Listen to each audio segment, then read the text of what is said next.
Brush Ninja members can add their own images to their animations.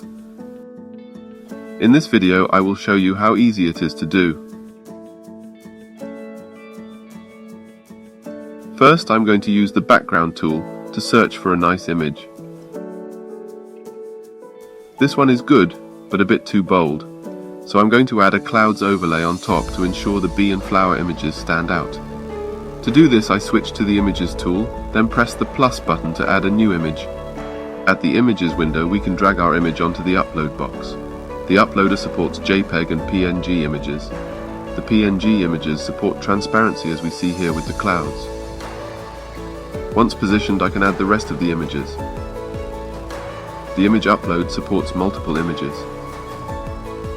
We can see all our images in the image library.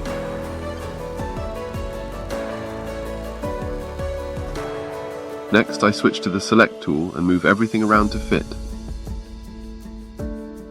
Brush Ninja has some free images included, and these change regularly.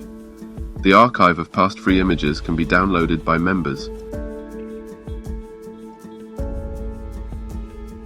I copy and paste, then flip and size one of the leaves.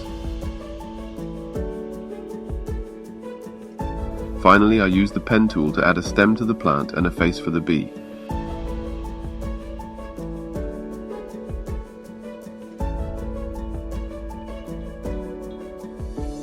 And that's our happy bee picture finished.